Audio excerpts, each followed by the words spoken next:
Join me as I take on the challenge of using psychology tricks to outsmart toxic people in my life.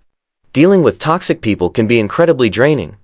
They have a way of making us feel bad about ourselves, and can even affect our relationships with others. But what if I told you that there are ways to outsmart them and protect your mental health?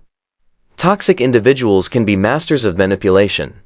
They know just what to say and do to get a rise out of you. They might make you feel guilty, or try to gaslight you into thinking you're the one who's crazy. And sometimes, they can be incredibly charming, which can make it hard to see their true colors. But beneath their charming exterior, they often have a pattern of behavior that's designed to control and dominate others. The negativity that toxic people bring into our lives can be overwhelming. They might constantly criticize or complain, making it hard for us to feel positive or motivated. And emotionally, they can be a drain. They might make us feel anxious, stressed, or depressed, without even realizing it. In some cases, toxic people can even make us feel like we're the problem. They might blame us for their own behavior, or make us feel like we're not good enough. But the truth is, we don't have to take it. We can learn to recognize toxic behavior and respond in a way that protects our own well-being. So, what can we do to outsmart toxic people? One technique is to set clear boundaries. This means being direct and specific about what we're and aren't willing to do. It might mean saying no to certain requests, or limiting our contact with the person. Another technique is to use assertive communication. This means standing up for ourselves and expressing our needs and feelings in a clear and respectful way.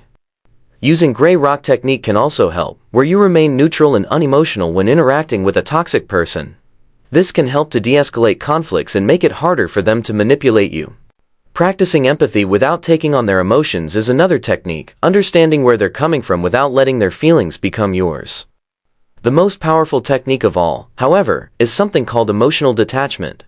This doesn't mean cutting off all feeling or empathy, but rather learning to separate your own emotions from those of the toxic person. A great example of this is the story of a woman who had a toxic family member who constantly criticized her. Instead of getting defensive or emotional, she learned to stay calm and detached, saying something like, "I understand you feel that way," without engaging further. In conclusion, outsmarting toxic people is not about being manipulative or aggressive, it's about taking care of ourselves and setting healthy boundaries. By using these psychology tricks, we can protect our mental health and improve our relationships. If you've dealt with toxic people in your life, I'd love to hear about your experiences in the comments.